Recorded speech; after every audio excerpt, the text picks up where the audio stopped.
We spoke with your National Party colleague, I believe, Tim Bull, as the Shadow Minister for Veterans recently and actually regularly leading up to the Melbourne situation. He says there's still some outstanding questions regarding regional Victorian commemorations for ANZAC Day. What's your comment on how things are looking in your electorate? Yeah, that's right. We still haven't got any certainty from the government and no clear directives from the government around what our local RSLs will have to do to make sure that they are COVID compliant.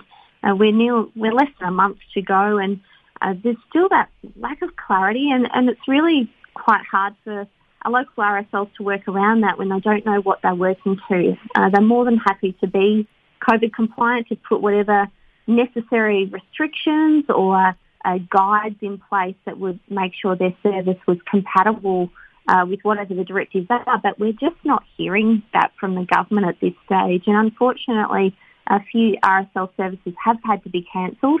We're hoping that most will be able to go ahead, but with less than a month out, we really need to get those directives out from the government. Yeah, absolutely. It's hard to pull those together between now and 4 weeks' time. Are you expecting some that had cancelled will come back in, or can you tell us within your electorate a few that you think might just get there so long as they get the clearance with the government?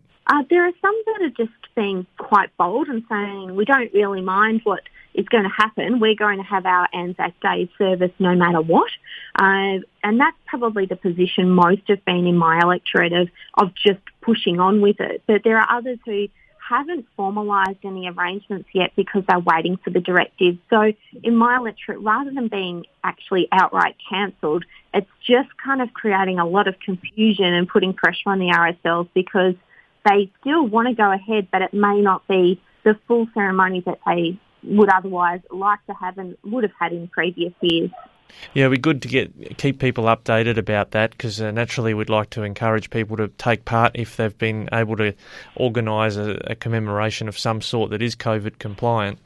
Yeah, absolutely. And that's something that's important. I think most of us, particularly in the country, have got relatives or people that we know who have fought for Australia, whether it was in the First World War as part of an ANZAC contribution or whether it's in subsequent areas of conflict or in peacetime operations as well. So I think generally in the country we're pretty good at taking that moment out of our day, whether it's ANZAC Day, Remembrance Day or other important dates in the war calendar. And I just encourage everybody, once we finally do get those directives, we get our ANZAC Day plans in place, that everyone makes that effort to recognise the service and sacrifice of Australians from the past who fought to make sure we can enjoy the democracy and peaceful lifestyle and opportunities that we do in Australia. Yeah, it's particularly good to hear some of those RSLs in sub-branches in your area just keeping calm and cracking on. That's good to hear.